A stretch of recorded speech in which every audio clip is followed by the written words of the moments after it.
On this episode, we've escaped our illusions and been banished to Bogeyland. Another name for New Jersey, I think?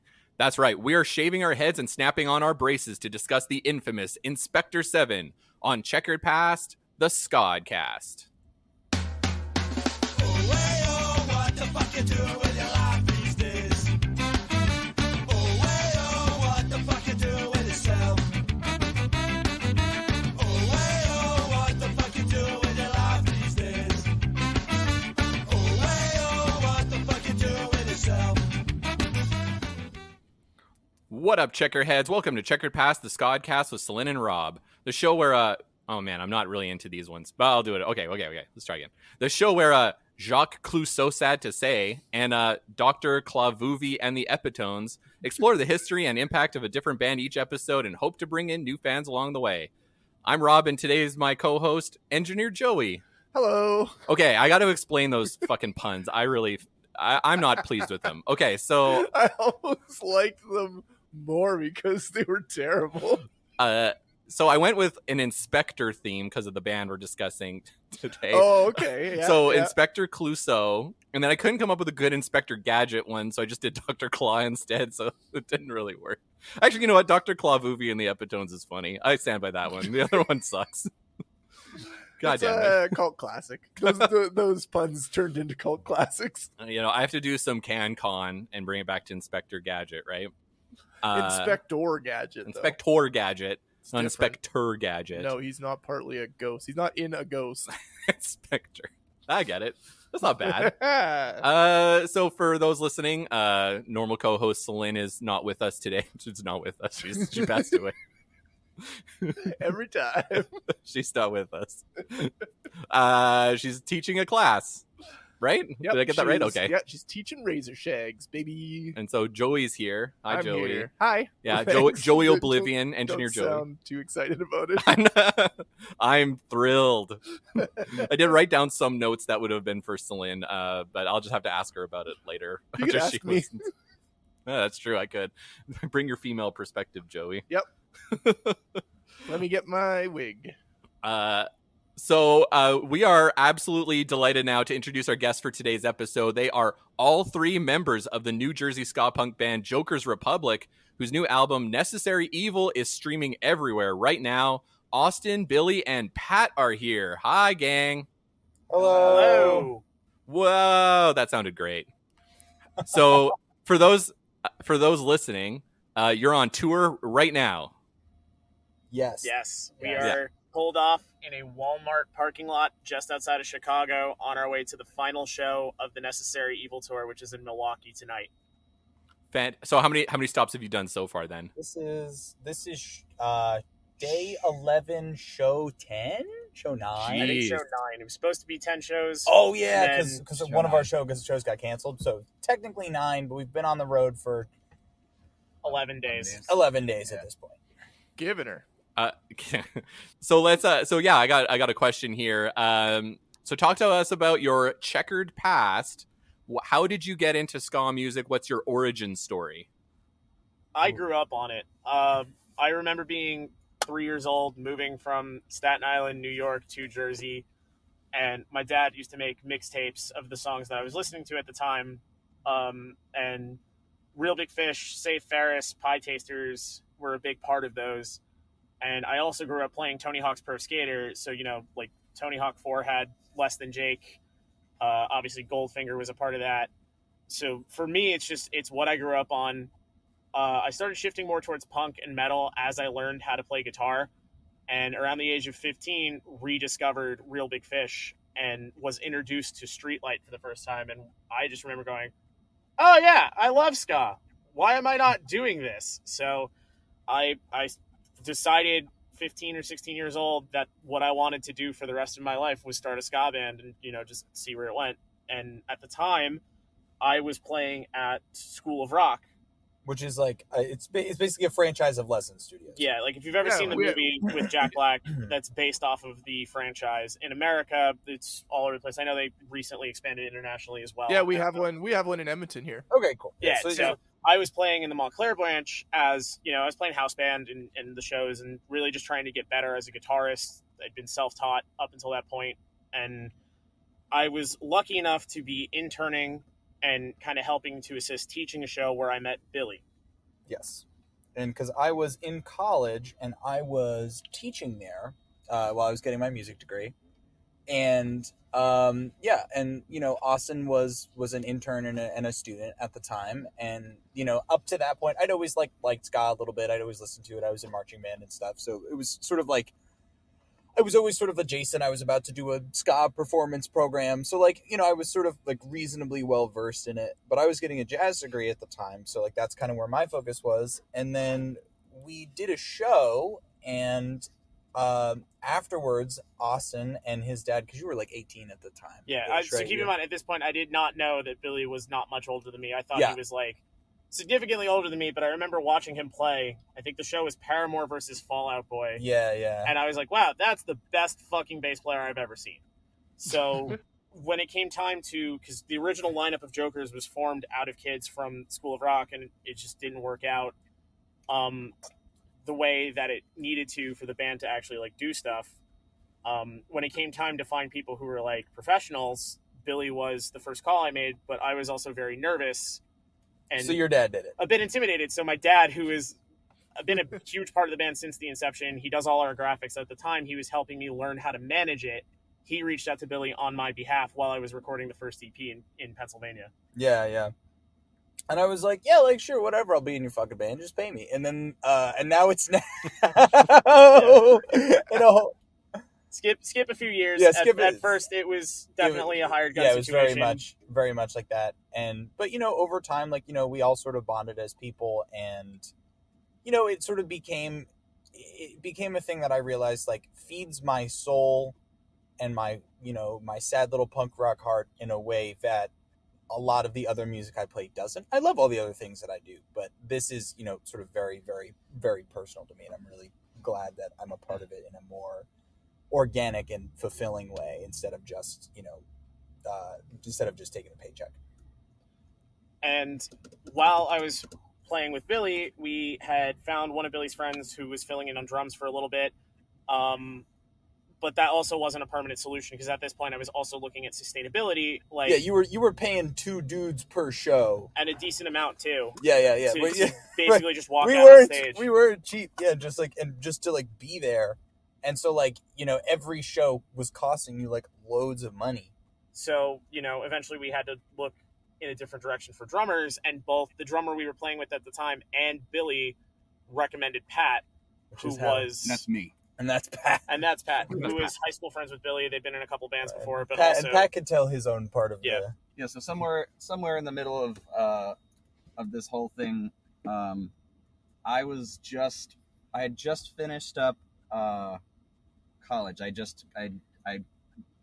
graduated. I had finished my summer classes, and I was in Boston living with my partner at the time, and I was a week away from moving back home to Jersey, and Billy calls me, and he's like, "Hey, do you want to be in a ska band with me?" And I was like, "Yeah, I guess so." I don't listen to that much ska, and at the time I really didn't, but I was like, "Yeah, I love playing in bands. I'm tangentially familiar with ska and Ska-Punk," and I had nothing else lined up at the time, so I moved home, and I'm like, "All right, I guess I'm gonna play in this ska band now." And I did. And now it's now, basically. Now we're here. Skip a few years. There was a period of time after Billy and Pat had joined the band that I had to keep the band going a little bit with some fill-ins. Just, things didn't work out for a year or two. Enter Tazy Phillips in the Ska Parade, and Junior Ska Boss and Viva Ska Radio going, "Hey, we're hooking up a West Coast tour. You guys were both high up on our list to open for this. Do you guys want to come out to California?" And I had thought about it. The answer was yes, but I had thought about it immediately. It was well, the people I'm playing with right now aren't going to come, and really this is because of the work that the three of us, me, Billy, and Pat, did on Falling Behind. Because we had all recorded the record. We had recorded that record. So I called them and was like, "Hey, I know we haven't spoken in a while, but this happened because of the work we did together. Do you guys want to come on this tour?" And thankfully, the answer to that was yes. It was a pretty enthusiastic yes too. It was a We were very both enthusiastic like, yes. "Fucking sure, man! Like, But good I to was- hear from you." Like, I you was know? a bit nervous about it. So, There was no bad blood. Like, nobody was upset. It was yeah, just no, sort but of it's like, also like it'd been a year and a half, I think, at that point since we Yeah, had yeah. spoken collectively. no, it wasn't that long. It was at least a year. It was pretty around fun. a year. It was around a year. But yeah, no, thankfully the answer to that from Billy and Pat was yes, and we hooked up with our current tour manager who's been a fan for a while, and also one of our closest friends. And we're like, hey, we need a fourth guy to watch the merch while we're on stage, be a tag-in driver. Would you be down to do it? So that's the current touring lineup that we have right now. Yep, and that's the band. And Tazy Phillips is still like making careers and fulfilling dreams 30 some years in the future, right? Like it's wild. Yeah, That's I true. mean, we Legend. definitely have that tour to thank, because while we were on that tour is when we decided to become a unit, and no more hired gun shit. All three of us are going to put in and get out. We wrote a band agreement, and that's really what we have to thank for retaining this lineup. Well, yeah, because people kept coming up to us after shows, and be like, "Wow, this trio, this dynamic is like so great." We were like, "Yeah, it's cool, it's whatever." But like the three of us really sort of had no idea if this was going to be like, maybe we'll do this, maybe we'll go out on the road, like maybe we'll do something, whatever. But it wasn't until we were like, "Oh wow, there's so much chemistry. Like we like hanging out, we're enjoying some of those drives were like 10, 15 hours, and we just like enjoyed the time together, That's awesome. And so how did that like lead into the new record, which just came out very recently? So And it is very, very good. yeah, it awesome. Thank you. Even on our Discord, a bunch of people are like, "Okay, Joker's Republic is like No. killing it." Yeah. No. Oh yeah, yeah. That's There Discord. was Thank you for that. We love you guys. yeah, there was like Um, literally a whole day of our Discord that was just like talking about the album. It was great. Stop it, you guys. No, keep going. Stop it. That's like I'm chuffed. So the way it's leading into the new record is we play this West Coast run, and everything goes amazing. Some awesome stories. We bond as a band and a family and decide that this is going to be what happens. February of 2020, we play a hometown show in the Saint with Inspector 7, With no Inspector less. 7. And then Whoa. the world shuts down. And then then it's COVID. So we start talking about 6 months later. We write the band agreement, and we know that we have to come back swinging, right, after this time, because we're not set up to record at home until about 1 year into the pandemic. And we know that live shows are going to be gone for a while. I'm working a grocery store job, so I'm on the front lines of it the whole time. And, we're all just stressed out about what the next thing that's going to happen is. So we agree the next thing we have to do is record a new record. And by this point, I had already written 80% of the songs on it. I think the only two we wrote during production were Anchor and the new Politics Still Belong in Punk Rock. So we start working on the new songs, and we go, okay, well, where do we want to go to record? We need to bring the production value up from the last one. Not that we have anything against the studio we've been working with, because we still love them and we still work with them, but we All the knew time. for this album, it's like we need to go next level. And Hey, we reached out to Roger Lima to master the last record, and it didn't work out because he was working on Suicide Machines, but maybe we could record with him. and he was just like, yeah, fuck yeah. And Yeah, then immediately he's like, yeah, I know who you guys are. Let's do it. I'm like, what? And then we went down there in December after working out all the parts. Roger produced the hell out of the album and kicked our butts and trimmed all the fat off of everything, and we had a great time. Yeah, Roger had a very heavy hand with us, but we're grateful for it, because I For think sure. at the end of the day, the decisions we made were the right ones. Absolutely. And that's sort of, and like it was really nice sort of record with the concept of this record, doing it as like specifically with every person's unique and individual voice in mind. It's like, all right, where can we do a bass thing, a guitar thing, a drum thing? Whose vocal is going to take lead on this part? And so like all of that I think really comes through very nicely on Yeah. And you think being a 3-piece like made it sound kind of leaner and tighter? Yes. It is a core identity of this band. Like, we do feature parts on the last record we had from Buddy from Less Than Jake, which was entirely thanks to Roger. And Buddy was fucking awesome too. He was so nice. But it wasn't something that we had planned for. And on the previous record, we had Dave Barry from the Toasters do keys, just because we thought that song fit well with it. But Yeah, we're not You we're know- not opposed to adding people when necessary, but but ultimately, I personally find a lot of value in the three-piece, because you see somebody who doesn't know what ska is or doesn't like ska, and then you bring them out to even a relatively well-known band. There's 5 to 9 people on the stage assaulting them with horns and keys, and Not that I don't love the horn assault. no, we love it, but also it's very much, if you like ska, you'll like this. So by keeping it down to three-piece, we're trying to hit the people who are into Blink-182 and Green Day and bands like that, and go, hey, maybe you're not such a big ska fan, but maybe you like pop-punk or 90s skate punk. And Or like emo and shit like that. Yeah. Like we can provide something that, is more accessible to a larger scale, because we're not trying to write a shitload of horn parts or keys parts and just keep it down to what makes, in my opinion, bands like Green Day great. 3 guys, 3 vocals, 3 instruments, no bullshit. And that's probably to some degree why like a band like the Interrupters can get a song on the radio and play with Green Day, and why Catbite can get like global tours. Like being leaner and cleaner makes it accessible, but also brings in new fans and gets like more opportunities, right? Yeah, I think so. I also think, and this is a point that I'm just thinking of now, so the bullshit detection is high, so like, be ready. But like, I got one of those too. I think that like smaller bands, less instruments is sort of becoming a big and defining part of whatever, like, sort of like the new wave or new tone of ska is. Like, it's not necessarily 9 dudes on stage, rolling out of a van and, like doing covers of 80s songs anymore, Well, like Eichler's is on tour right now. It's just him and a DJ. Exactly. And like, I think that's really cool, because there's no reason there's no reason ska has to be, 4-piece horn section, guitar, bass, drums, keys, and 2 vocalists. That's great. Yeah, I mean, we have a lot of friends who that's awesome. There's like, nothing wrong with it. It's very defining of the sound, but also, like you said, Interrupters, Catbite, the bands that are making waves right now are speaking to the audiences that, not necessarily listening to ska right now, and that's because they're super accessible, because there's a lot simpler things to understand. It also doesn't sound like the third wavy stuff. That's the other thing, yeah. Like, it doesn't sound like Real Big Fish. Lyrically speaking, bands are taking the music seriously, and that's awesome, because I have a tattoo of Real Big Fish. I love Real Big Fish, but I think the thing that also makes characteristics of this new tone sound is that bands are taking it seriously, and they're not trying to make every song goofy, which is great. It's exactly what I think Ska-Punk should be, and leaning into that kind of political beginnings, but also social commentary aspect of the music and the history. And I think it's just a lot more genuine.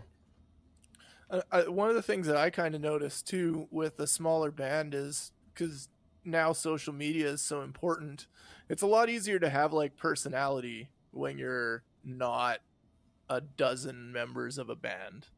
You know what I mean? Because then you inevitably More end relatable. up with a front person or something like that, right? Whereas like as a 3-piece band, you're really able to kind of put each of your personalities in equal parts. Yes. You know what I mean? And be 3 people who are in a who write as a cohesive unit and are in a band, rather than, you kind of, even though a lot of those bigger bands do all right parts, it still kind of ends up coming off as so-and-so's band a lot of the times. Like Real Big Fish is Aaron Barrett's band. Exactly, Yeah. right? So like, yeah, my previous band was a 3-piece and we went down from a 5-piece, and I absolutely appreciated the fact that it was just more personal, easier to get your thumbprint into the music, like, yeah. It's something that I'm very conscious of, being the founding / original member. Like, the whole reason why Jokers works is because the 3 of us are very different individual people. And I mean, everything from the stage design to the thumbprints on the music to the personality on the social media, which we are now trying to expand. It's like, the reason why this works is because there are 3 individuals contributing to it, and I want everybody to know that. And it's always been the case, no matter who's been a part of the band, but especially now with Billy and Pat. Like this is Joker's Republic. It's not just one person. Right. It's not Austin and Friends, which is sort of what sometimes sometimes it's sort of been referred to. And that really dovetails to my next question. We're going to talk about a 9-piece band. So triple the size. So why did you pick Inspector 7 as the band to discuss today? Because they're from New Jersey. Yeah, I mean, that's another thing. We're mega proud of the scene that we come from. Hell yeah. I put together a compilation with What You Know About Ska-Punk of exclusively active New Jersey bands. It's like 25 tracks long. And it hits. And it's really good. We've been friends with Hub City Stompers for a very long time. We just played one of their 20th anniversary shows with them in Baltimore. Last week. When we reached out to you guys to cover Hub City, and then the natural suggestion was to go back to the beginning and start with Inspector 7, who, I mean, their influences on some of my heroes. For sure. Well, I guess that takes us into the bulk of the show here. It's time to enter the time ska sheen. Here we go.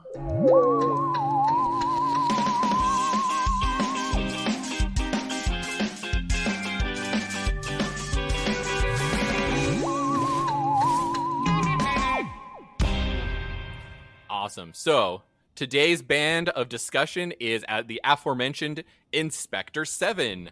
So to get all my deets on this, I was perusing the internet, pulled some stuff off Last.fm, Discogs, the Miami New Times, New Jersey Times, and Billboard, which is strange, but I got some stuff from there. So the time ska sheen takes us back to 1992 to the bustling music scene of New Brunswick, New Jersey, not to be confused with New Brunswick, Canada. Here, positive punk rock bands like Lifetime and the Bouncing Souls were ruling the roost, but for some reason, ska at the time had not taken hold in the same way it did in neighboring Boston and New York. However, on Welton Street at a jam space called the Gingerbread House, a group of mods, skins, and rudies are getting ready to fix that. The band would be called Agent 86 and would be a mainstay in the underground New Jersey scene. Playing every dive that would take them, the band proved to be far more contentious than the local fare. Pairing their jazzy ska with snot-from-the-nose punk and boot-stomping oi, they stood out amongst the more feel-good punk of the time. So, this is what one of the members, Reverend Sinister, had to say about the skinhead situation at the time that they were a part of. It's a complete contradiction. You're calling yourself, about the racist skinheads, I should say. You're calling yourself a skinhead with the very roots of your supposed culture are actually from black culture. They were stupid enough to be Nazis in the first place. You think they're going to care about any of that? It's a shame. I just wish skinheads would be skinheads behind what actually is involved in the skinhead culture. The working class ideals, the music, the fashion, the sense of pride. When you bring white supremacy into it, you're automatically making a contradiction to the scene you supposedly belong to. Anyway, I just thought that was a great quote from him. By 1994, the lineup was solidified and the name was changed to Inspector 7. And this is what I believe was the reason, quote me if I'm wrong, and is in order not to get confused with Agent 99, which was a band from New York that I think started a little bit before. They had hooked up with local label, I guess it was a New York label, Radical Records, who were putting together their Oi compilation, and that's hard to say, Oi compilation. That's fun. And booked the band to play the record release show. They would appear on all three of these compilations and even get a 7-inch version of Agent 86 put out on Moon Ska, aforementioned Moon Ska, giving them even more exposure. All this led to the release of their debut, The Infamous, put out on Radical Records in 1997. And the lineup at the time would include Reverend Sinister and Giuseppe Mancini on the vocals, Scooch Imran and Tedford on the horns, Three-Toed Scat on bass, Jay Boxcar on the drums, Tim Predator on guitar, and the lovely Mess Stephanie on keyboards. Yep, those are their credited names, which is awesome. I feel like this is the first time we played a band where literally all of them had crazy stage names, which is... Oh, maybe it's Tokyo Ska Paradise Orchestra. Didn't Madness? I guess they have weird stage names, too. Yeah. Does that count? Madness? We did it for 5 weeks. This band does a cover of One Step Beyond, so... Oh, you're jumping so far ahead. Oh, sorry. So let's talk about it. The infamous, the first record. So let's get everybody's thoughts on it before we start playing some songs. How do you feel about that first Inspector 7 record? So, do you want to lead? Because mine is actually not so positive. My takes on this album. Ooh, I like it. Okay. Okay. It's personal preference. It's a good record. Controversy. Yes, yeah. I will be the foil in this. So All right. give them So- the good. Yeah, the first record, the infamous. I mean, I7 has such a rich history, right? It doesn't come down to just one individual member. It's a family. A lot of people contributed to it, and I think a lot of people would say that first lineup is really the core defining characteristics of Inspector 7. So when they first come out, I as a ska fan like a lot of what's going on here, even as a first record. But for the most part, for me, it comes down to just, I can dance to this record and not have to like stop. You know what I mean? Like it's a lot of very straightforward trad ska rhythms that if I was in the pit for this show, I'd be having a great time because I don't have to worry about crazy feel changes interrupting my flow. I would be stoked to be able to play this in a club. Yep. That's exactly how I felt about it. I honestly, having listened to the other albums, this is my least favorite, I will say. But it really reminded me of our local kind of oi. Like it had a lot of similar references as the Mad Bomber Society from Edmonton here. So like very similar sound. And I gotta say, I did not like any of the songs with the singing, and I liked all of the instrumentals more. But as I was listening to it, I was like, if I saw this band, I'd be fucking dancing the whole time, and I would absolutely buy the CD. I would take it home, I'd listen to the CD, and I'd be like, this is all right. I'll put it on when I'm having some drinks before I go for a show. But I would go and see that band every time, I think. Sure. That's how I felt about it.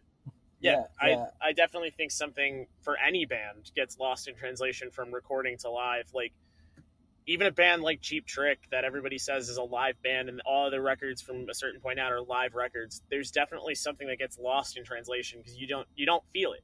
Yeah. You listen to it and you jam to it, and maybe if you know music, you understand what's going on, and that increases your ability to enjoy it. But ultimately, with ska music, it's really something you want to be there for. Yeah. For sure. And Because the thing that I think it gets missed in the translation on their records is because the instrumentals are like usually devoid of vocals, but they have two vocalists and they toast a lot. So you miss what would be a toast heavy, like, when you're live at these shows, there would be a lot more happening, right? Like Very it much wouldn't so. just A lot be of what you hear. a lot of more hype man type toasting. Yes. Yeah, for sure.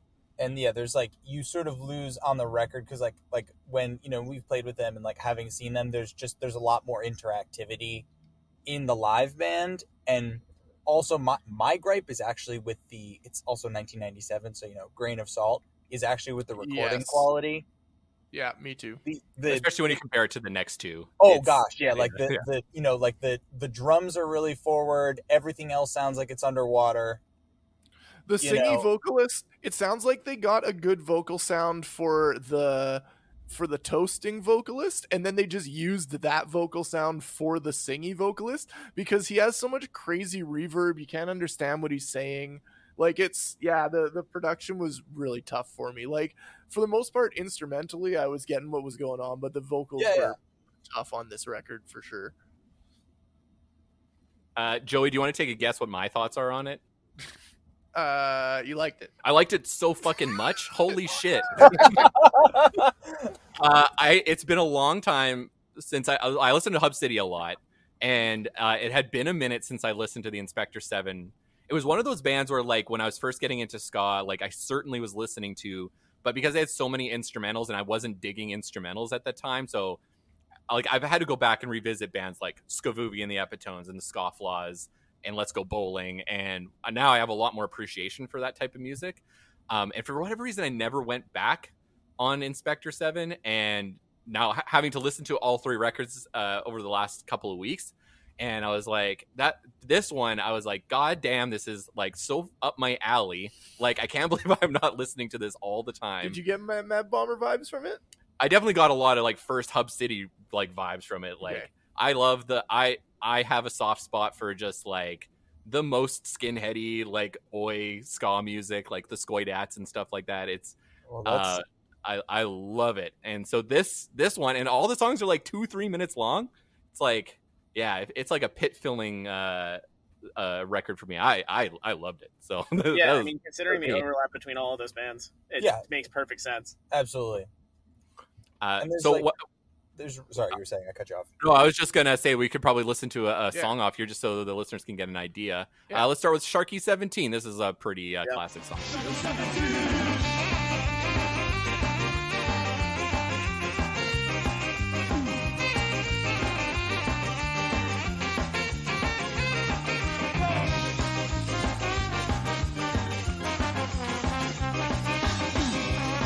And all the horns get a solo. Yeah.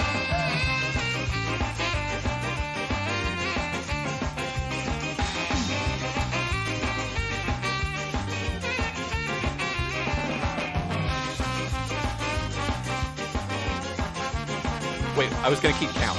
What's this? The fourth one? Yeah. Okay. But it's the second trombone line. 5. And maybe the like a little bit the same trombone player, but maybe 2 different saxophone players, maybe. 6. So many solos.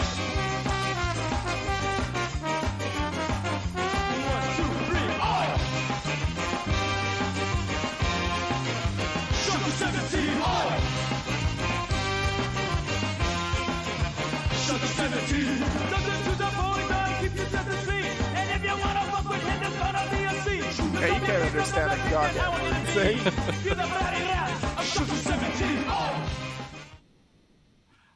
Yeah, I fucking love that song. That is the quintessential Inspector 7 Very song. much so. That is like, anytime you see them or Hub City and they pull that one out, the pit triples in size. Everybody's just, because it's like the perfect tempo to just get a little rough in there if you feel like it. You know? Yeah, it's totally a rowdy tempo.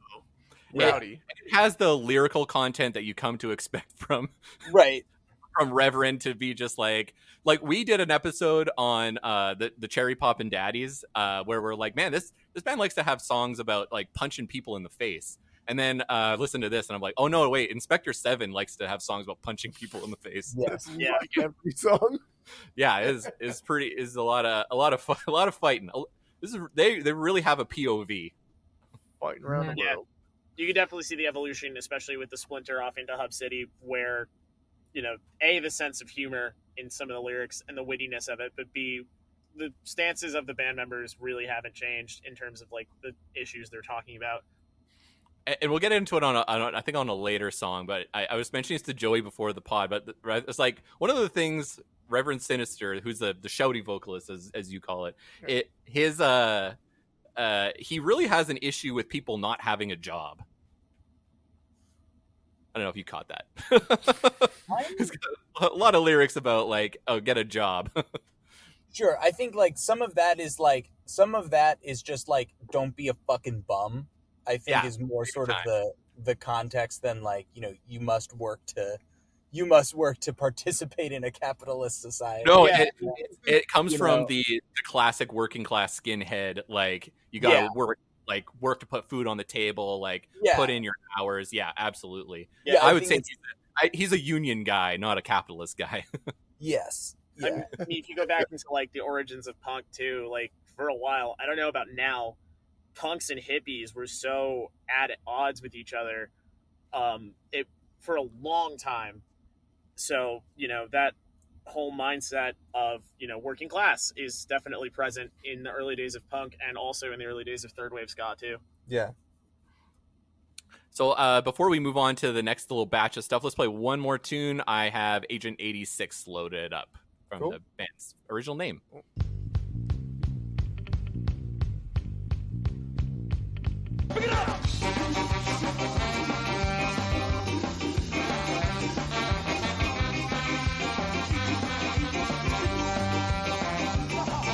Those like double sax lines are so wild.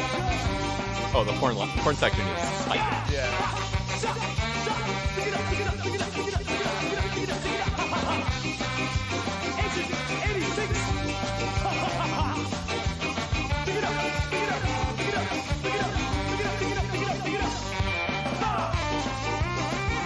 There isn't anything else to pick up, man. It can't get Picked it picked all up up. more. Picked it all up. Ah,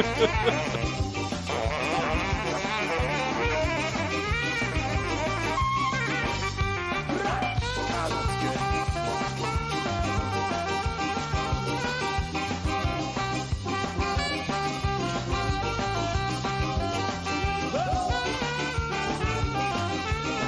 Yeah. That's good. Yeah, they say pick it up a lot. Lots That of sounds pretty Ska to me. Yeah, Yeah. Ska approved. All right, so I just wanted to give a little context for listeners to kind of get an idea of what they sounded like at this time. But yeah, very fast, lots of horns, high energy. so high energy, So high energy. And so, in terms of the difference between East and West Coast ska, here's what the keyboardist, lovely Miss Stephanie, had to say about it. She said, "There are exceptions to the rule, but in general, East bands are more about the tradition of ska, and the West offers a lot of good time music with a punk rock edge. It seems to follow the West Coast way of life, going to the beach, drinking beer, and skateboarding. Not that it's bad, it's done very well." This album, this debut, which I forgot to mention, was produced by, and I'm going to butcher this name, Tom Panenzio. So this guy was the staff engineer for the Hit Factory in the 70s. He produced Born to Run and Rattle and Hum. Oh, wow. And in the 90s, he produced Reality of My Surroundings by Fishbone and Liquor in the Front, Poker in the Rear by Reverend Horton Heat. So he was all about alternative music in the 80s. And then in the 90s, also went real alternative. But by the 2000s, he became the A&R for Geffen. And he was responsible for signing Nelly Furtado, the Pussycat Dolls, and Rise Against. Anyway, I just thought I'd talk about that guy. And somehow he got hooked up with Inspector 7 to produce their record. So very interesting. So Inspector 7 was lucky enough to release their debut in the heart of the summer of ska in 97 and get major touring slots with Bad Manners, Special Beat, the Boss Tones, The Business, Mephistopheles, who... seeing this band with The Business would have been fucking Scary? rad. Well, I mean, like, it Frightening? would have been like I would have gotten... good show, though. Yeah, I would have gotten the shit We kicked saw out The of me. Business at PRB. At Punk Rock Bowling, and They're great. it was great. I love The Business. Mephistopheles and the Scatolites. That all makes sense. Unfortunately, this also meant ska came and went right while their heat was on, and the release of their 1999 sophomore record failed to meet the same level of expectations. But Banished to Bogeyland was released on their home label of Radical and proved to be their last for a while. So we're on to the next record, Banished to Bogeyland. So, Jokers, let's talk about it. Which I like this album a lot more. Actually, it's a bummer that it is sort of not as it's sort of not as acclaimed. Yeah, this is where most of my experience with I7 specifically is, because, like I said, I grew up on this music, and that is because of my dad, who used to be going to I7 shows back in the day before I was even born, and picked up this record. And when I started playing in a ska band, talking to people like Travis, he was like, "Oh shit, I know this dude. Check this out." So this is definitely the record that I have the most familiarity with, and I definitely like it. I would say the most out of all three records. Yeah, it's also Me a little punkier. There's like my favorite. I mean, like we were talking about this, we were listening to it earlier. Like they do a John Coltrane tune on this, which is like really cool, and they like turn it into like a ska dance thing. And it's just, I think it's a really solid record. Yeah, I mean, I'm a sucker for D-beat songs like Junior Guzzler, but like for the most part, I feel like this is if I were to show somebody who I7. likes Streetlight or Catch 22 and caught at the end of 1, 2, 3, 4 when Thomas shouts out Inspector 7, this is the record I would show them and be like, these are the guys. Yeah.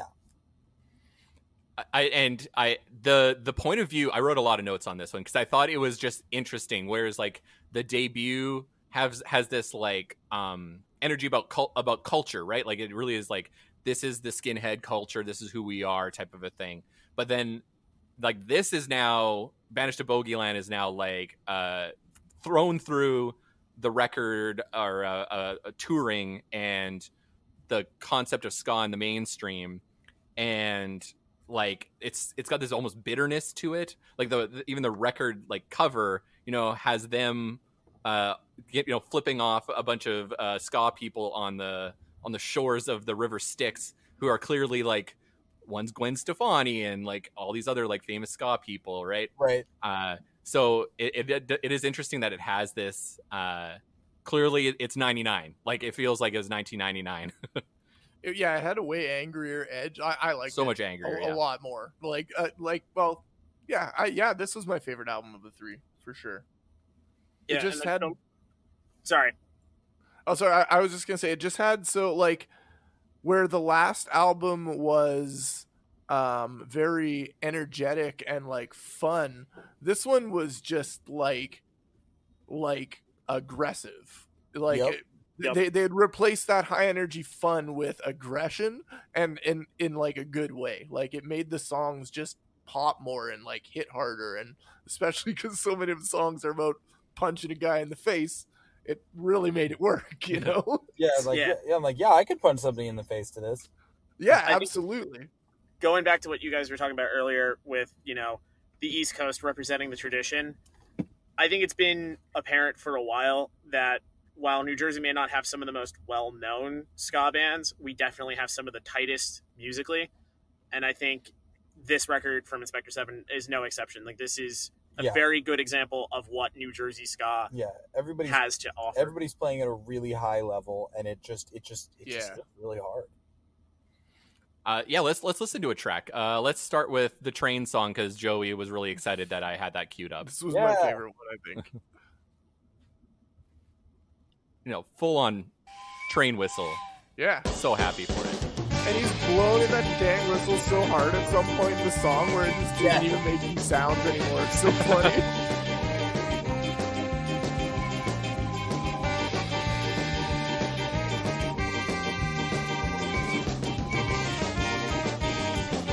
Oh yeah. I laughed pretty good when I heard All Aboard Skinheads. That's great. Wonderful.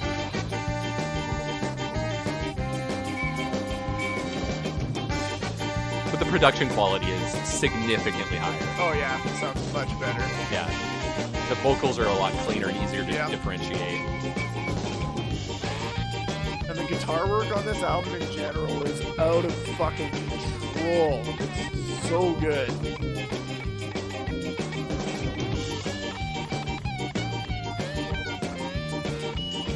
I was saying that, I was thinking that this song, or that guitar solo in particular, is kind of almost like an homage to like Billy Gibbons. And then there's another song that's almost like a Carlos Santana homage that had the solos very like Santana-esque. Like I felt like through the course of the album, the guitar work, there was probably 5 different solos that very much were like, oh yeah, this is like a Guitar Heroes, or like it kind of like hit those influences. I thought that was really cool. Yeah, I mean, the big thing about ska guitar, right? I tend to divide them up into 3 categories when you talk about ska guitarists, right? You got the shredder dudes like Aaron Barrett, who have some like metal tricks behind their sleeve and like can pull out these crazy runs. And then you have like the weird dudes like Thomas from Streetlight that have like their classical training. They do things that no one else can do. I think the guitar in Inspector 7 is a great example of the feel category. And it's a style of playing that I'm jealous of, because a lot of people who have this style, it takes them 5 notes to say the same thing musically that it takes me a whole run to do. So right. I just envy that so much, is note choice and selection and being able to just play something really tasteful without, jerking off all over the place on the fretboard. It is very reminiscent of like when you listen to God Save, or when you listen to like early Mephistopheles records. Like I'm even thinking like the first 2, but God Bless Satan, there's a lot of stuff on there where the guitar playing is like he's not skanking, because the keyboardist plays a lot of the skanks, but he's playing like some notes on there to really give that like menacing feeling. And I know the 2 bands like toured a lot together, so you almost feel like they were rubbing off on each other a little bit. Yeah. 100%. Why don't we? What else? What other song do I have? Oh, Scoochie's Ruin. I like this song a lot. Nice. I thought this was one of the catchiest fucking songs I've ever heard. I'm delighted to know that Scoochie is a person. Oh yeah, I just thought it was a fun We were name. just on the phone with Scoochie right before the interview. You mentioned it earlier, and I was like, "Oh, Scoochie's a real person. That's The actual awesome." real Scoochie, and I can confirm, sweetest human being. Yeah, we wanted to make sure we did our research as well, so we got in touch with Rev Sinister and Scoochie before this to make sure we had our facts straight. And Who both were of them- delightful. Yeah. They're fucking awesome, and if you guys are listening, thank you for helping us prepare for this, and we love you. So let's play this song, and then I want to hear what they had to say. So let's listen to Scoochie's Ruin.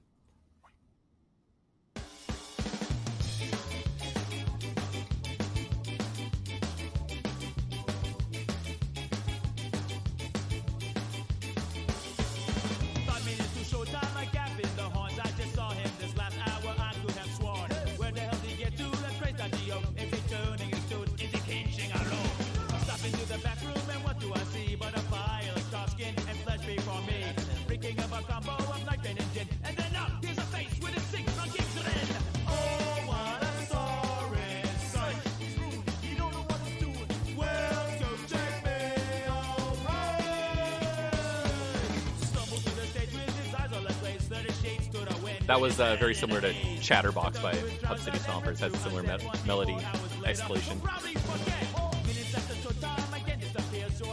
I'm like trying to listen to the story.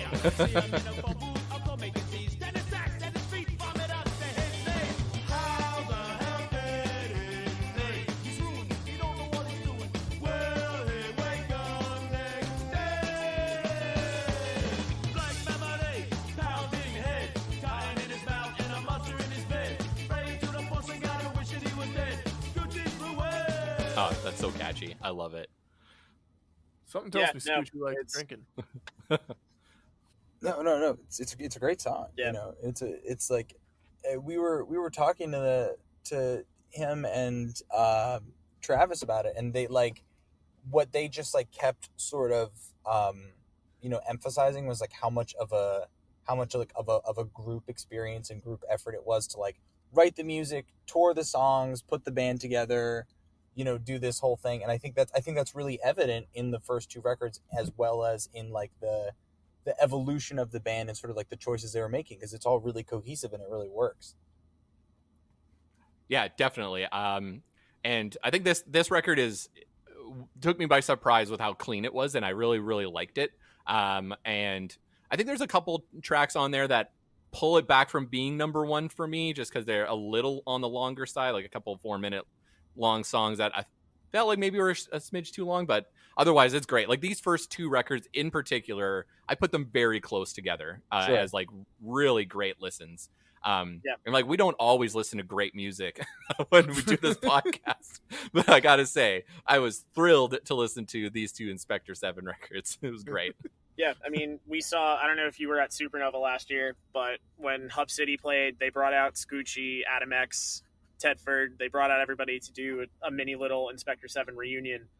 And Travis said it on stage. He said it again to us in Baltimore. He and Scoochie, for that matter, are very proud of the work that they did with I7. And, and that, like we mentioned, that group experience and hanging out with all those dudes. And Travis told me he would love to come back to it at some point. We can't really speak out of school because we don't know when that would be, but I know that he's stoked on it, and I know that he's super proud of these records. Yeah. That's fantastic. So let's continue the story along here. So in 2001, the band hung up their trombones for good. Oh, that was fun. I should have said saxophones. But the Reverend still had the urge, Reverend Sinister, Travis, as we've been mentioning, still had the urge to make music. So he put together a super group of sorts with many of the members of Inspector 7, the incomparable Hub City Stompers that we mentioned, that was named after one of their songs from the infamous.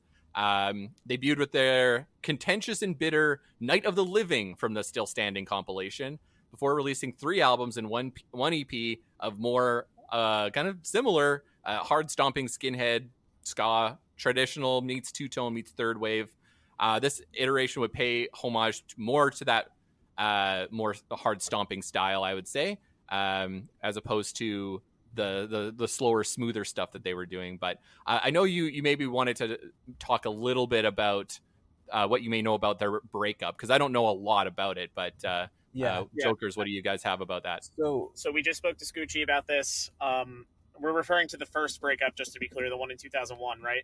Correct. Yeah, Correct. We'll get Yeah. into 2013 in a second, but 2001. Yeah, so we just called Scoochie just to make sure we had our facts straight, and he told us straight up there was nothing malicious or evil going on behind the scenes. yeah, there was nobody was like stealing money or like trying to take over the band or anything. It was literally they were just all like getting older, and what did he think? He said he wanted to start a family. Yeah, he said Scoochie in particular was looking for a stable job with benefits, and he was focused on being a dad. That's also why he stepped away from Hub City Stompers in place of the incomparable Jenny Whiskey. Jenny Whiskey, And he yes. said that there was something cosmic going on there, and he felt like that's how it was meant to be. Because for Jenny to take that spot. Yeah, because particularly he said he wasn't looking for the full-time band life, and that's great that he had that perspective. As much as he is a great player, he knew what he wanted, and Yeah. we're speaking a lot about his perspective because, like we said, we just spoke to him. But what we heard from both him and Sinister was that was a shared perspective amongst a couple of members. Is that it was time for a break. Yeah, and that it wasn't even necessarily this like okay, everybody, band's over, that it just sort of became like more and more difficult to put everybody together, and it just kind of stopped happening. That makes sense. And I mean, if you think about it realistically, like they started in 92 and this was 2001, 2002. Like we talk about, where ska was at this time a lot on the show, and maybe there wasn't as many opportunities at the time too for the rest of the members, and they went on to do their own band and do their own thing. But you kind of create a new vibe every time you reset a band. But after a decade, that's usually where people decide whether or not being a full-time band or being a full-time touring musician is really what you want to do with your life, right? And I think that totally makes sense. I mean, you always start out with the greatest of expectations, right? I know when I started with Jokers at 16, I knew that playing ska music is the only thing I really wanted to do with my life. To what capacity, I don't know. I mean, there's only one way to find out, right? You got to do it. For I-7, I think having been there and seen the highs and the lows, I think it definitely behooved them to take a break because they knew what they wanted. And, the people who weren't ready to take a break, like Sinister, started Hub City to keep it going, and that's great. And, that's a perspective that I can only hope to have as one of the younger bands in the scene to be able to be there 10 years later and go like, hey, are we still good? Yeah, are we still doing this in a way that that makes us happy and is fulfilling? Because like I mean, I don't know, like I would always prefer, if we ever get to that place in that conversation, that like it's going to be like a collective decision instead of like some, and I don't ever see this happening, but instead of like some horrible like knock down, drag out, like fuck you, fuck your mother kind of conversation. It's like, so that And at that point, we'll have a newer band on, and we'll be talking about Joker's Republic. And we can only hope. Oh my god! Yeah. Probably check in with us 10 years from now. Hopefully we're relevant and we're making money. we don't usually do like newer bands, but we did Popes of Chilitown on a recent episode, like low key because they're so enigmatic and don't do interviews or anything. Where it's like, maybe if we do an episode about them, they'll come out of the shadows a little bit to talk to us. Sure, yeah. So continuing on. So in 2013, after Hub City Stompers had been around for about 10 years, the singy vocalist, as Joey likes to call him, Giuseppe, came back into the picture to essentially join Hub City to reform Inspector 7. Not exactly, but that's kind of the idea at the time. So this new post-breakup band had some renewed vigor, but went in a different direction with the sound and released their official third album called Escapes and Illusions on New Jersey label Little Dick Man Records. Yeah. Which I was like, is that a label that they just started? No, it's a label called Little Dick Man with a little tiny detective on it. You know, A dick Little man. dick. Oh, Man. like a private dick. Okay. Sure, that's where my mind went. That's cute. Yeah, that's exactly That's why where we all of our laughed. mind Yep, went. That's why we all laughed, is because Yeah, we were all what like, do you mean there's another meeting? God, detectives. that's it. Get your mind out of the gutter, Austin. It was just a Little Richard logo. little. He's the original Little Dick Man. Yeah. Little Richard. Nicely done. Thanks. This lineup in this album had a bigger alternative to Hub City, where I'd say that was more about like the hard stomping, fast paced stuff. This new Inspector 7 really dove into the more classic ska sounds, more classic traditional sounds that they were going for, and had a much smoother tempo, more mid-paced, but still honing in on that skinhead sound. So before we discuss it, I just want to play a song just to show the kind of the difference. So I have On the Run, Do or Die.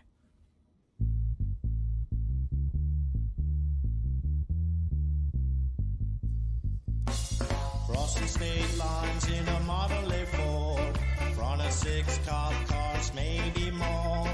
Jimmy Fox back from the running boards, all of us together, that's what we swore. Best thing Sally right by my side, she always knew it. This tempo pretty much is the album's whole tempo. Yeah, a lot of stories. Now he's bleeding Stories of all this over tempo. the money side. Rat-tat-tat-tat, pow, pow, pow. Ain't no compass gonna get me now. Tommy guns loaded and it's do or die. 'Cause no one's getting out of here alive. New Jersey bands, is this a thing that they like to have songs about Tommy guns? Maybe. Do we? I don't know. I was just We thinking don't because really Catch write- 22. we don't write about Catch that. 22 has a song. Maybe more of a New York thing. I mean, More of a New York thing, yeah.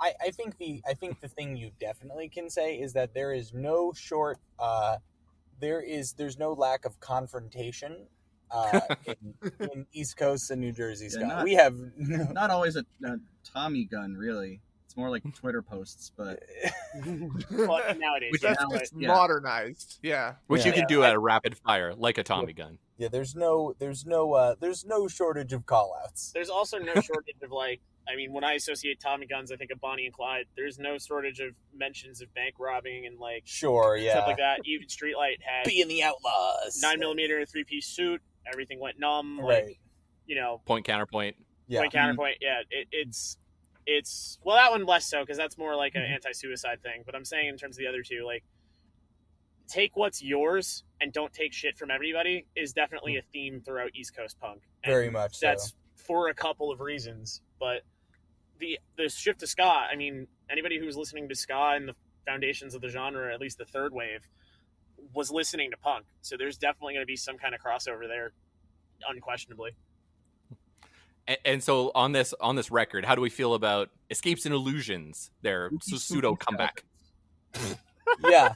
Spooky skeletons. That's Very my spooky. interpretation of so much of it. That mid tempo, Minor key. minor key. You've got organs. the Yep. organs. You've got the dripping reverb on all the vocals. It's like it's conjuring up this sort of like atmosphere, and it kind of feels like a Halloween soundtrack to me a little bit. Listen, what Yeah, Halloween like- parties are you going to that are playing Inspector 7, and can I come with you? Yes. Well, Yeah. It's a mobster themed Halloween party. Yeah. Yeah, That's what it is. Yes. On a more positive note, with that slow tempo, though, for me personally, I like when I see a band play a couple of those songs because then, Oh yeah. like 9 times out of 10, I'm going to ska shows with people who don't really know what's going on. That's a great way to teach somebody how to skank because it's nice and slow. You get into a flow with it, and then you can And nobody's getting hit. yeah. It's more. Yeah. It's a more vibey. Yeah. It's a little more tempo. polite. yeah. I mean, the The- punk rock element's very important to me personally, but when I hear a band do something like this, I take that as an opportunity to show my friends, like, hey, Yeah. this is what you do. Well, you appreciate the variety too. You don't have to be punching people all the time. You can take a break, or at least punch them very slowly. Yes. it's also for the skinheads to teach new fresh cuts, which we'll talk about in a second, how to punch people in the face and at what pace you can do it. Yes. Well, the other thing too is at this tempo you can really get the story out, and I felt like these songs all the vocals were like more upfront and important, it seemed like, in just the production of this record. So at this tempo you could really hear what was going on in the story about being dragged home from the bar by a sea hag. Yeah. You can actually tell You what know? you're saying. Yeah, it really I was, and to be honest, I was listening to the lyrics a lot more because of they were all stories. I just wanted to know, where were they all going? What's going on with the plot of this Thanks one? are they I don't robbing? think think the milkman is delivering milk. Yeah, exactly, right? That I don't think that's guy, what he's there for. I don't think those He is in a ladies sense. enjoy him not that coming kind of over milk. because of Not that kind of milk. How do we feel about this record? Like, is this one we're gonna put on more, or like it's quite a bit different? It took me back. Took me back quite a bit. Production quality is a major upgrade, right? Like Yeah. that's the biggest Yeah. takeaway from the record is that if Bogeyland, or Infamous sounded like this, those records probably would have hit a lot harder back in the day. But I mean, I think Oh, maybe, yeah. but also not a lot of records sounded like, like Not on a small I mean, label. not unless you were, Pearl Jam or the Red Hot Chili Peppers. You like, because in the 90s, like recording technology had not advanced to a point that like Roger in his home studio at Moat House can make a record that sounds as good as an album that cost $1 million. yeah, Like totally. everybody's using Pro Tools now. So, but 25 years ago that was not the case. Yeah, I mean that's in hindsight's 2020, but Yeah, I yeah. think the biggest takeaway for us when we were listening through it, for me the first time, was just the upgrade in production quality. Very much so. The clarity of the vocal, like you said, it was, for us being a very vocal heavy band, is something we always look for. Yes. I think that's the biggest takeaway for us.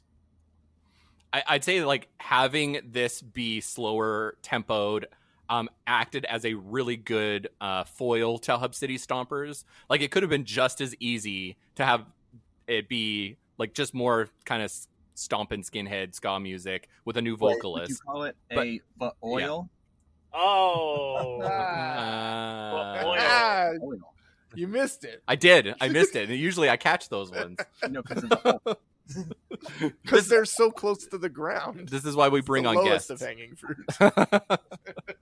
in case you haven't noticed, Pat's the comedic relief of Joker's Republic. Hey, let's throw on Fresh Cut. This is the song I knew before listening to it because I hadn't heard the whole thing before, but this song it makes me giggle. It's nice to have a 101 for like what you need to do to be a skinhead. This is like how to roll a blunt, but for becoming a skinhead. Whoa, fresh cut.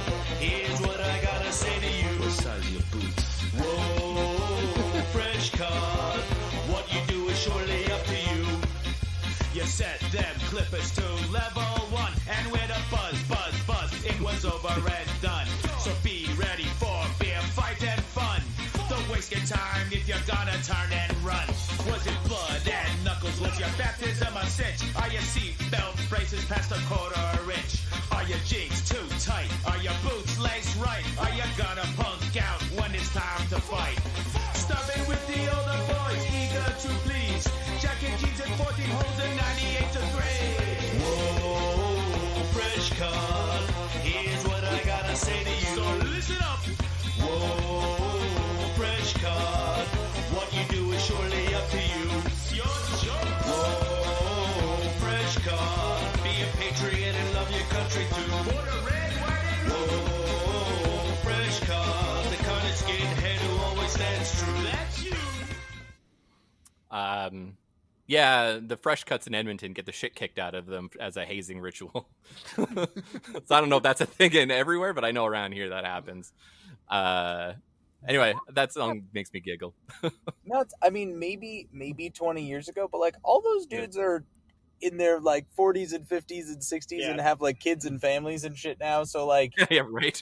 they're not doing that. And like, especially like our generation, we talk all about, we talk about this a lot, sort of like the ska and punk show as being a safe space. Not that you can get your ass kicked if you're being an asshole. You certainly can. Like, you know, it's not a place where you are free to espouse your bullshit beliefs, but like in general, you don't have to worry about getting hurt or beat up unless you're looking for it. Yeah, you don't have to worry about being who you are there. Exactly. Yeah, there's Right. way less You are as an costuming. Yeah, unless who you are as a dick, in Yeah, which exactly. case I've got some things to say to you. Yeah, if you're a piece of shit, there's about 20 guys that like to have a word with you out back. Right, exactly. Totally.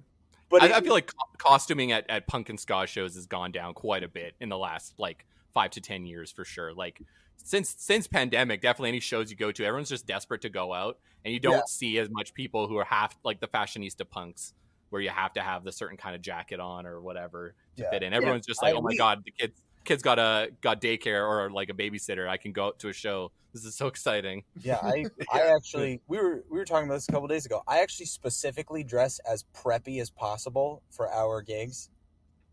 Like, I wear the shortest shorts I own, collared shirts.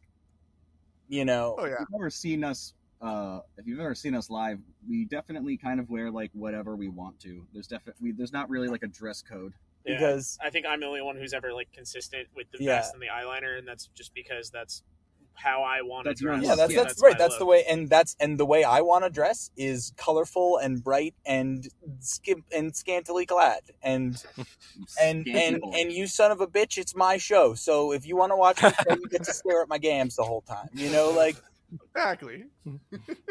Yeah, I think the days of just, you know, like you said, fashionista punk are long gone. Yeah. I think for the most part, including, I mean, none of us are skins, so we can't really speak to that aspect. But when we play our shows, there's a mix of all types, and, you know, there's necessarily no dress code, and that's great. I mean, everyone should be, for the most part, like we said, exceptions, free to be themselves. And, you know, punk rock should be a little dangerous, because that's part of the point, is that it's rebellious and that it's talking about stuff that needs to be talked about. And, you know, the part of the fun is moshing and crowd surfing, stuff like that. That's fucking dangerous, but also nobody should be afraid to be themselves. Yeah, like wear what you want, express yourself, express your identity, your gender, you know, whatever it is that you are free to be that at the show. Except for an asshole. Except for a racist, or I mean, it should be self-explanatory at this point. It's not. I mean, we heard a whole song about how it's not self-explanatory, but we're not gatekeeping or hazing the young punk community, because we want people, you know, to be encouraged to come out to shows and participate and do what they want to do. Then at the same time, we played a show 2 days ago, and there was like a dozen kids under the age of 15, and they all had fucking battle vests and mohawks, and I was like, sick. This is sick as hell, you know. So like, if that's the way you want to dress for the show, good for you. You want people to. I love the battle vests. I love the battle vests have just become a like it's kind of like a name patch for the punk scene. It's not like necessary, but just about everybody's got one, and you just put it on when you go to a show, and you don't have to, but like sometimes you do, and it's like easy to spot people. It's like, oh, like Edmonton is big on the vests. Rob is literally the only person I know without a denim vest. It's hilarious.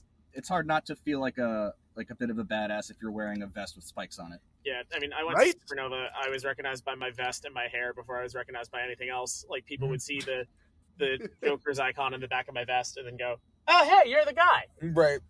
Oh my! It's so funny when I was describing your band. I was like, Austin's the guy with the hair. I've thought on it. I'll say it once. I'll say it again. All I am as a person is a haircut and a bad idea. That's it.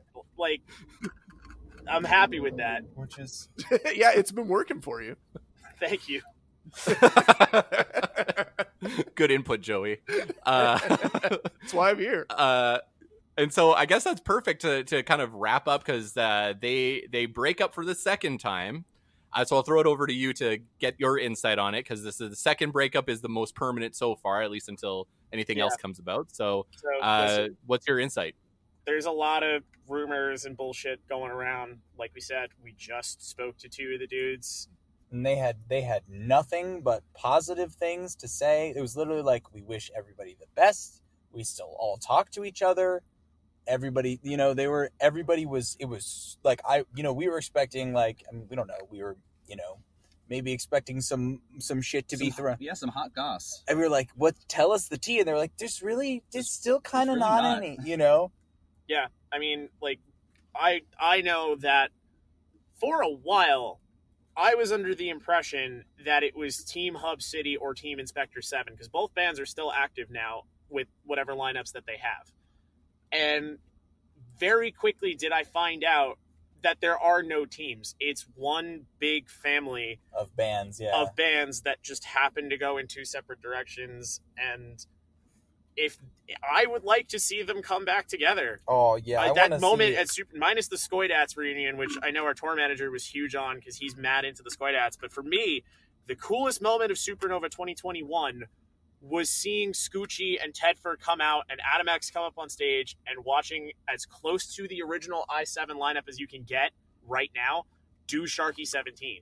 So being from New Jersey, I personally would love to see I-7 Hub City unite and do a show in their home state, because it's gonna get wild and it's gonna be a lot of fun. I need them to not unite because the forces of ska will become too powerful and they will overtake the scene and therefore forcing all other New Jersey bands out of existence. Yeah, no, at that point it's like, so you can't do it. yeah, there's like one megalith band at that point and that's it. It's a ska band of like 16 people. Yeah, they run the Ska-nopoly. Yeah, but what if it happens? What if it happens if they get in there and they cause this ska, whatever explosion, and then a supernova of ska, as you will, but then all of the New Jersey ska bands like get some like extra ska mutation powers and become even better than they already are. This could be better this could be like a rising tide making all the boats fucking fly in the sky or whatever kind of situation. I mean, listen, we're here for it. Wait, I've got it. Skamageddon. Yeah, that's the name of the festival. Fuck, we're doing all the work. Somebody's got to do an Aerosmith cover. Yeah, Skamageddon Festival featuring Inspector Stompers of 7. The Four Hornsmen. With Joker's Republic opening. All right, I'm done. I mean, at the end of the day, more bands and old bands coming back to reunite. Ultimately, more ska is better for the scene as a whole. There's absolutely no reason, in our opinion, why it shouldn't happen, and we'd love to see it. So I like the idea of like bands that are like, you know, have a bunch of members that are kind of doing their own thing, just doing a show every bunch of years too. Yep. Like that's just like a cool thing, you know? Like, well, like why not? If you're all in the same area, do like a local whatever festival or show and do like you don't even have to call it a reunion. Just do it every 3 or 4 years, and that's just a thing that you do. Like that's awesome, you know? Yeah. And the last thing we'll do before we wind down the time, Ska-Sheen, is Inspector 7 appeared on a little motion picture called The Wolf of Wall Street. And this is the song that was played, so I hope they made $1 million. Hey, watch it. you don't watch that. Watch this. This is the heavy monster sound. The nuttiest sound around. So if you're coming off the street and you're beginning to feel the heat, well listen, Buster, you better start to move your feet to the rockinest Hub City beat of Inspector 7. One step beyond. And when you hear them do this, you're like, oh yeah, the Madness influence is huge. Oh yeah. Yeah.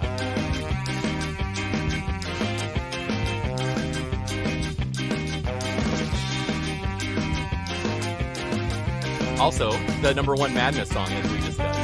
Yeah. We made it the #1. Yeah. Incontrovertible. You can't controvert it.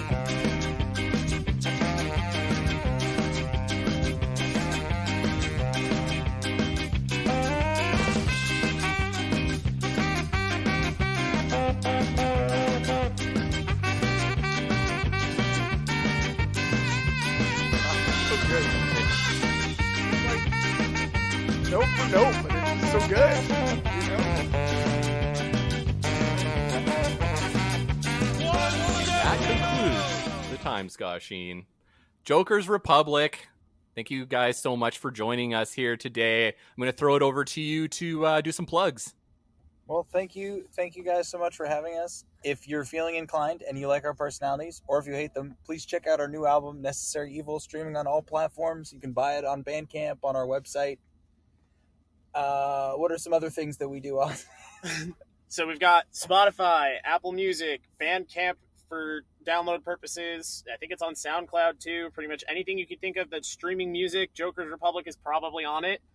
We've got an online merch store, which you can buy has a physical copy. Yep, physical copies of the record with bonus content, as well as some new designs of t-shirts that are selling out quickly. So if you want one, you should definitely get over there. Follow us on Facebook, Instagram, Twitter, TikTok. Especially TikTok, because we'd like to go live from there at some point, and we're very close. But yeah, if you're into our personalities and what we have to offer, Or if you hate our personalities and you like our music, Yeah, and Yes. you want to hate listen, that's Please- cool too. please send us nothing but negative comments. This tour has been going too well, and we really need a Right. karmatic balance. Yeah. dox our addresses and No, send don't us, No. send us hate mail, but put money in it.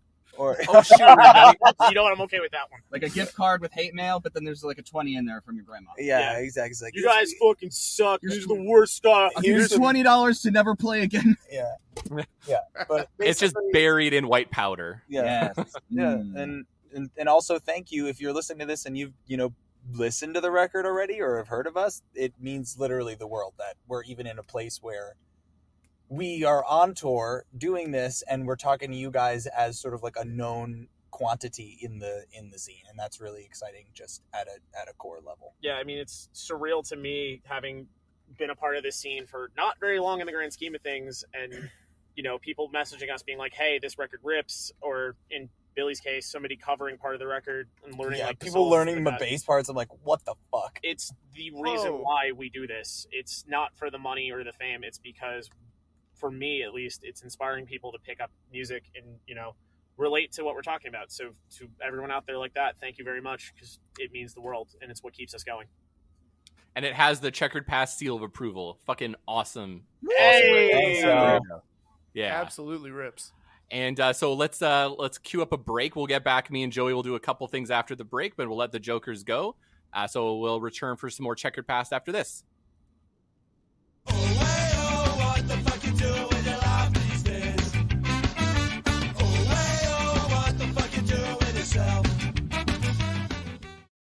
Welcome back to Checkered Past. We just finished talking to Joker's Republic about Inspector 7. And so now Joey is with me. And I guess for the game, Joey, you're playing against yourself. So you're you're me. playing against the house. I'm playing. Oh, Yeah.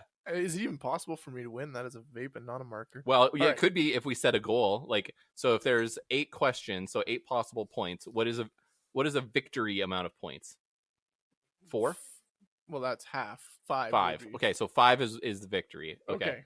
There you go. So you got to get 5 correct. Okay. I actually think you're going to get these. This was meant for an audience of people. Oh, okay. And you were not the intended audience. And now that I'm Excellent. looking at the choices, I'm just like, I think Joey's going to get most of these. Sweet. Be the opposite of a Celine game where you're trying to totally just make it so she doesn't get any correct. I get all of them correct. Yeah, usually Joey gets these correct. Usually Joey is just sitting to the side. You maybe don't know this or see this, but Joey's just sitting to the side, nodding like this. Like, wait, I'm not doing it for no video. He's nodding with a very smirky grin on his face. Like, yeah. All right, here we go. Ahem. If I seem lazy, well, that's 'cause I think I'm Superman. I toss numbers around like I'm the smartest one in all the land. I'll keep rising up the charts in my hunt for endless fame. It's a numbers game. That's right. This is a game called Numbers Game. Nice. And in this 3 game, doors down cover. the- bro. yeah. Thank you. Thank you very much. I thought it was good. And it's relevant to the type of game it is. Oh. In this game, Joey, I put in the entire Joker's Republic crew, but just Joey, will be given a series of progressively easier clues to ascertain a popular non-ska band that has a number buried within their name. For example, 3 Doors Down. Okay. I'm sorry. What's my? Oh, you're giving me clues. Clues to that get guess. progressively easier. Okay. Yes. They get a... Or they... Yeah, they. Why not? Sure, why not? He, they. They get a point for a correct answer. Must buzz in. Oh, I guess you don't have to buzz in. I'm just reading this as Ska, written. Buzz, Okay, you can just say Ska or Joey. Buzz, Joey. Joey, And- Ska Buzz. Instead of most points wins, it's if you can exceed 5 points. Because there's Cool. 8. There's That'll- 8 possible choices, right? 1, 2, 3, Yeah. 4, 5, 6, maybe 7. 1, 2, 3, 4, 5, 6. No, I don't remember. All right, let's get this going. Okay, here's the first one. Sneakily Christian 90s rock band from Texas. Sneakily Christian 90s rock band from Texas. That does the number have to be like a numeral? No, it could be any number anywhere in the band name. Oh, okay. Any number in a. Ooh, I think I'm gonna need the next All right. They won 2 Grammys, 2 Grammys. and their name is derived from a quote from C.S. Lewis.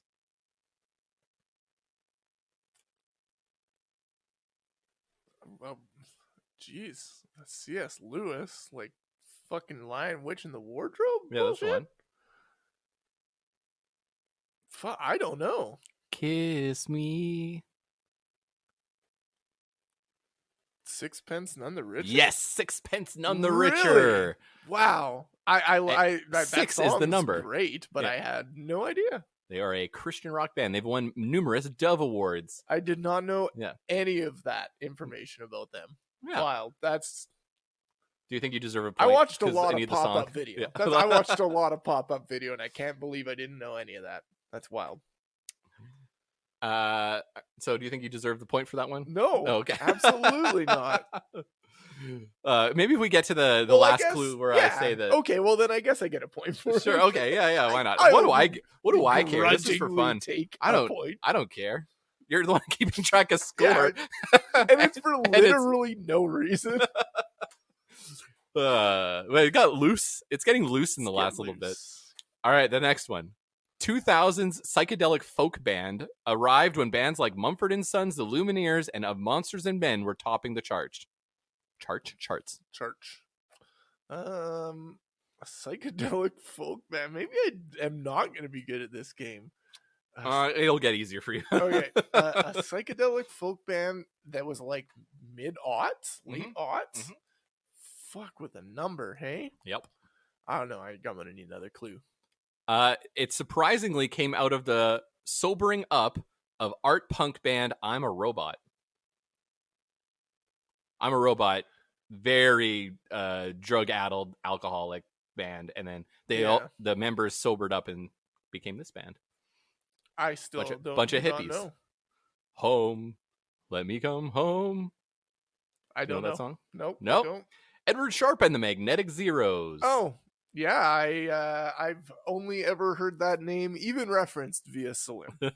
Celine would have gotten this one because Yeah. me and her talk about, because we saw I'm a Robot twice and they're fantastic. They're really good.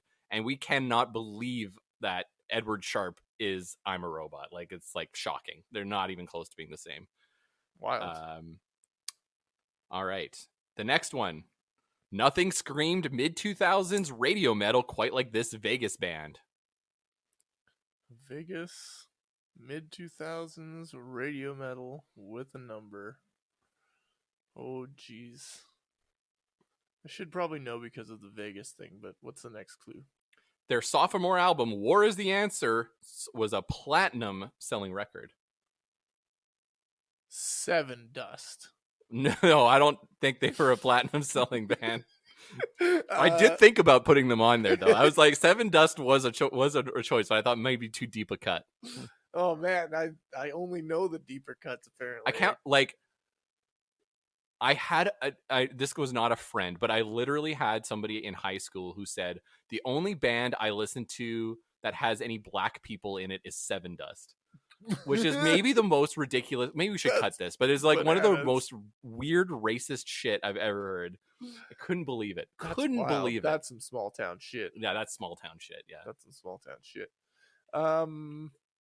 Yeah, no, give me the next clue. Their name is derived from a fatal Chinese martial arts blow from classic cinema. Oh, Five-Finger Death Punch. Five-finger death punch. 5 is a number. Well, I get a point for that one, I guess. All right. Here's the next one. Bred in a factory to deliver industrial groove and new metal all at once, ripe for the late 90s. Groove and new Industrial groove and new Industrial. metal. Bred in a factory, basically. Bred in a factory. Yeah, give me the next one. No surprise, considering the lead singer is brothers of Oh. Rob Zombie. I thought it was Power Man 5000. Power but Man now I know it's 5000. Power Man 5000. Yes. Spider Zombie? I Spider- always just assumed his last name is Zombie as well. Spider Zombie? Yeah. For the next one. Of course we would have to do a Canadian band and had to be part of the mid-90s post-grunge boom. Three Doors Down. Our Lady 4. No. Arlita Ford. I don't think Three Doors Down's Canadian. I think American. Oh, Yeah. what's the Theory of a Dead 4. Theory of a Dead Man, right? This is fun. There's all kinds of stuff. $5 back. 5 cents back. D4. What's the next clue? While Grayest of Blue Skies may have gotten them Canadian clout, their Finger self 11. yes. What was the rest of the I put if I traded it, I gave it worst? all away. Actually, the thing, my hot take about Finger 11 is, aside from the fact that the 11th finger is a penis and it's a stupid band name. Like how Pearl Jam has come. Yeah, it Yeah. really is. The thing that really gets me about Finger 11 is the song Paralyzer is just a Skid Row song. Oh Like yeah. it's just 18 in life or no. So okay, I was Yeah, trying to I figure don't know. It's which another. one- It's a Skid Row song. It's so stupid. and that was after the self-titled. But on the self-titled record, they had that song that went dun dun dun dun dun dun dun dun dun dun. You know which one I'm talking about? Yeah, I know. Yeah. Which one was that one? I can't Oh, remember. okay, whatever. Finger 11. Yeah, Anyway, they're so Canadian. so Canadian. They're Canada's Hoobastank. Arianne always talks about. I've never heard that before. That's Did they my start opinion. as a ska band? No, I don't think so. I mean, Arianne always talks about she forgets their name all the time, and I always forget too. Where she's like, "Oh, it's the band with the guy with the jeans with all the chains on it." Yeah, And and, she's the like, electrical "What's that guy's tape on name?" his arms. She's like, "What's that? What's that band with the guy with all the chains?" I was like, "What are you talking about?" Feels like the first time God. that I'm standing up something. Man, we're Like that guy, talking yeah. a lot about Finger 11. Hey, it's Canadian. We know. It's We're CanCon. yeah, we have to we have fill to up put our 15 half minutes of of- CanCon yeah, every exactly. episode. CRTC is gonna fucking drop the hammer right away. All right. Next one. Memphis-based horrorcore hip-hop outfit has been massively influential since the early 90s. This is in your wheelhouse. Like horror, but with the 13s in their name. well, horrorcore. Yeah, no, there is like a horror rap, screamo rap thing Oh. group called Horror, and they Oh, use like no. numbers in their name. And it's not Tech 9 where it's a 9 and then I-N-E. Oh, okay. Give me the next. Shocked the world when they won a Grammy. Not a Grammy, an Oscar, sorry. They won an Oscar. Won an Oscar. Maybe they won a Grammy, but they definitely won an Oscar. Sorry, what was the first clue again? Memphis-based horrorcore hip-hop outfit. Influential since the early 90s. Oh, 3-6 Mafia. Mm-hmm. Oh yeah. Ding, ding, ding, because the next clue was it's hard out here for a pimp. Yeah. 3 and 6 are numbers. Yeah. All right. 3 and 6 are numbers. California metal band that has shifted from metalcore to alternative radio metal to progressive metal. This is like absolutely one you'll have to get. That has numbers in it. And honestly, I looked at pictures of this band in all 3 of their like states, Yeah. and it is fucking weird. Like once you get this, like one of the things I would once I say the name of this band, I encourage people to look up how different they look in all 3 Okay, of their so modes. give me that one again. California metal band that has shifted from metalcore to alternative radio metal to progressive metal. Oh, Avenged Sevenfold. Yeah. Yeah. Weird. Yeah, their They're looks like, are wild. their original, they looked so fucking metal at first. They're like a bunch of metalheads. Yeah. And then they look like Five Finger Death Punch in there, like the two Yeah, they're after totally rocking like after fucking, what's his face? Who's the Rev? After the Rev passed guy. away, Yeah. they were just they had like they were so like Also, dressed up. It was in weird. between, like, so their first couple albums were like metalcore albums, and that's personally my favorite Avenged Sevenfold era. Sounding the Seven Trumpets. That one's pretty rough, but like Waking the Fallen's fucking a masterpiece. I love it. But Shadows kind of blew out his vocal cords too. So yeah, the between famous part that, of yeah. between that and the Rev dying, like City of Evil, I think was the first one that had the sound shift, and like I really gave it a listen because they were one of my favorite bands at the time, and like I have it on vinyl and stuff, and like it's got some really great songs on it, but it just went in a direction that I'm that whole like Guns N' Roses style stuff didn't really get me at the time, but now I have to learn all that kind of stuff for my band, so maybe I'll revisit it. Maybe I'll enjoy it. When like Volbeat was really popular too, like bands like that. Like there's this like Never very really liked them. safe metal that kind of came out. Yeah, in but now the they're kind of more along the lines of like a Petrucci. Yeah, they're band. noodly and like long songs. Because Mike Portnoy was a session musician for them for a period of time. Yeah, and now I think Brooks Wackerman. I think he's playing for them. And he's a very good drummer too. But yeah, I believe I listened to. They always have good drummers. Yeah, it's I like believe their whole deal. I listened to The Stage or something like that. It kind of was like a concept album that came out a handful of years ago, and I enjoyed it. But it's just not where my musical mind is at the moment. Very, very interesting band. I mean, this is Ska podcast. We're talking about metal. Avenged Sevenfold, but whatever. All right, last one. One-time progressive rock band took on a distinctly more radio sound once their lead singer became a celebrity. I don't know. What's Their big songs include "This Is War," "The Kill," and "Welcome to the Universe." Oh man, I don't know any of those songs. Okay, here's my last clue. Okay, fine. It's Jared fucking Leto's band. You know, Jared Leto, who somehow makes method acting look bad. Yeah, well, that's who I thought it was. But, 30 Seconds to Mars. Yeah. I was like, it's something to Mars, and it didn't. 30 Seconds to Mars. Yeah. I'm not going to take the point on that one. God damn. 30 Seconds to Mars. Yeah, fuck Jared Leto. He's a real dickhead. Yeah, and he's a bad actor. I don't know if he's listening. Hey, Jared, you're a fucking bad actor. You morbed it up, bro. Just really bugs the shit out of me. Okay. Now for our last segment. Did you win? Did you get your 5 points? Or did you stop keeping track? I stopped keeping track, but I did get 5.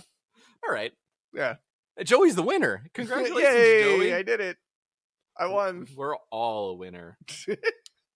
All right. Now for our next segment, we're going to Discord for questions. There's so many New Jersey-based questions. Yeah. We just didn't have the time. Maybe. Yeah. I'm just gonna go. Well, I mean, why not answer? Why not answer? That's true. Just because I don't know anything doesn't mean I can't answer a question. That's right. What are the founding principles of the Joker's Republic? Like, is there a Bill of Rights or a Constitution? Joker's Republic? Like, okay, so I'm imagining that it's the Batman's Joker. Nobody's confirming that, but no, I'll say it is. And it's chaos. He's an agent of chaos. There is none. He's the true anarchist. What if it's like the Joker from like the deck of cards? Well, that's I think what the Joker's Republic is actually, because it's a Joker from a deck of cards. But like, I don't really know what the Joker like. Well, I guess the Joker would be. He's got to hang out with like 4 different families. I guess the Joker. I never really thought about like the place of the Joker in the deck of the cards because. What we got? We got 4 royal families and their entourages, and then like 1 Joker among the 4 royal families. Well, one is literally like an asshole. Like there's an asshole in every family. That's what the Jack is. The Jack is a knave. It's okay. Literally like. I thought the Jack was like the bastard.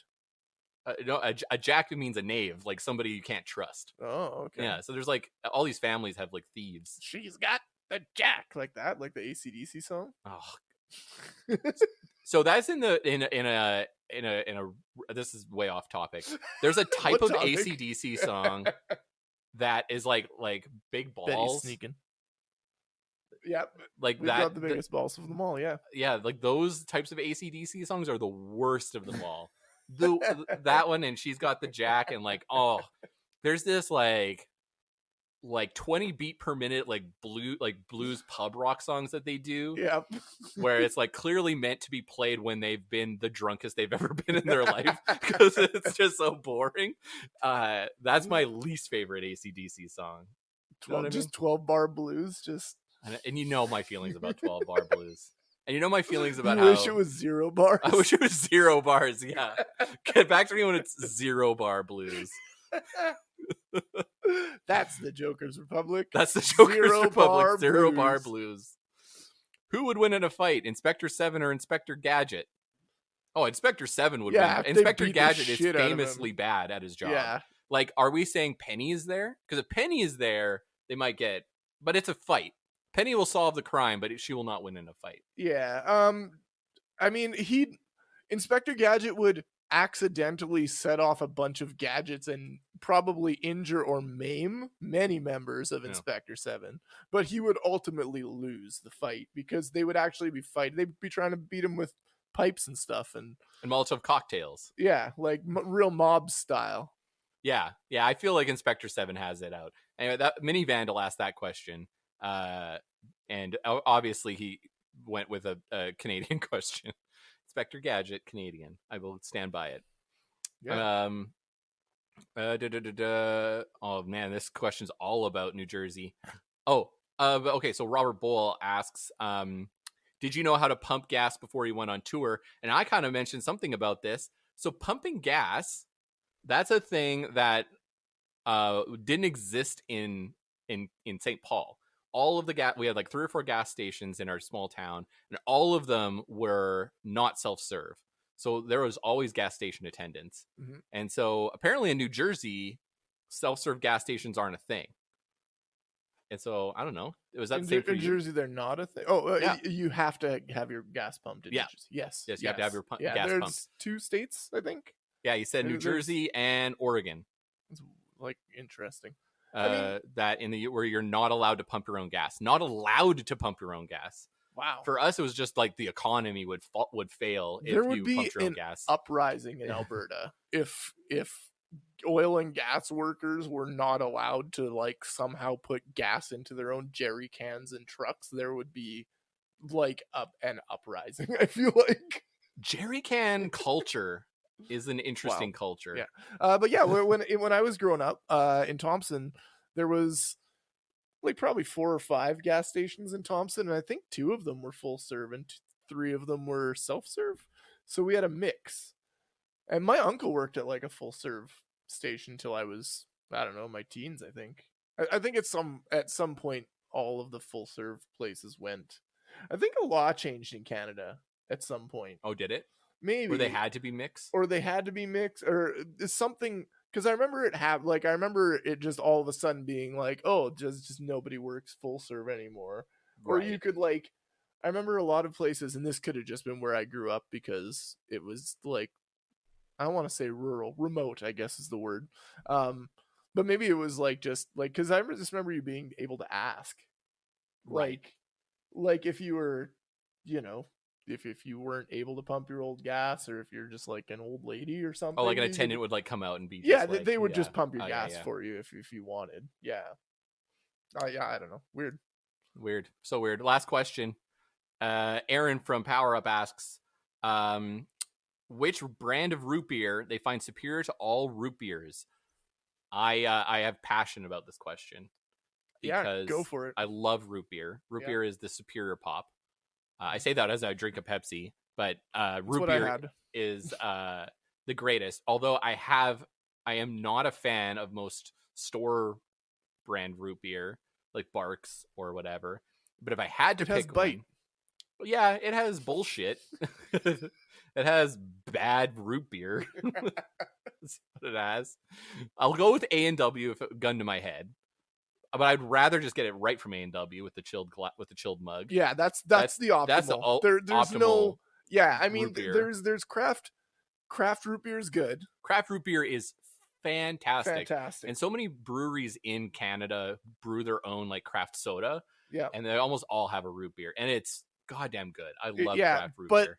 Like A&W frosted mug is the ideal root beer. Yeah, I don't think it's up for debate. Like, No, I just said it as a statement. I know. Yeah, it was not a question. I need people to come at me about their root beer, and they have to prove to me, like, with some finality, as to why any store brand root beer would be better than Frosted Mug A&W with no ice. I got a root beer thing. So here's a scenario: you're at K-Days or the Stampede or what have you, your local carnival. fair, your local carnival, where there's elephant ears and churros and mini donuts and all kinds of delicious foods. There's always that one fucking place that's got like a big fake barrel that's saying they're selling like authentic root beer. Mm-hmm. You cannot tell me that is some sort of family fucking small batch fancy root beer. That is just Barks or whatever syrup in the barrel. I've been tricked by it many times and I've never been impressed. The same with the lemonade. Like, even though they have bags of lemonade, country time. I am like, yeah, that shit is country time. 100%. Even with, like, you're like, look at the fruit we have back here. I'm like, yeah, but you disappear and you come back with a yellow liquid. I don't trust that it's fucking the same lemons I'm looking at. Those are display only lemons.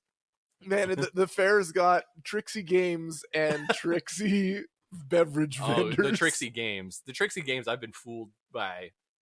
Fool me once, tricky game. I love playing them, but I just know that I can't win them. So I never will. Really... I'll throw a baseball at the bottles and like they'll just bounce off the bottles. Yeah, and then you're like, I'm good. Way. I throw a couple of darts at balloons and then I'm happy. I don't win anything. All right, thanks for listening to Checkered Past. Yeah, that's it. That's all I got. Hit us up on Instagram, Twitter, YouTube, and TikTok at Checkered Past Pod, or send us an email at checkeredpastpod@gmail.com. To support the pod and get bonus content, including a full-length and unedited audio of this episode, sign up for our Checkerhead Patreon at patreon.com/checkeredpast. We also have merch available at checkeredpast.ca. Checkered Past is edited by Arianne and engineered by Joey. If you are out there and you haven't heard my songs, you should download Songs for Moms 2 and Songs for Dads on SPI and Beautiful Rat Records, and all of the money goes to prevent cancer. So do that, please. I love you. And I think that's all we got to plug for now. Yeah, for now, that's all we got to plug. Yeah. And until next time, I'm Rob. I'm Joey. In the mortal words of Inspector 7, and what is it you're after? Is it power? Is it wealth? And where would it lead to? Your own self-destruction. And when will it end? Dark. Thanks, everybody. Bye. Or waving at nobody. Bye.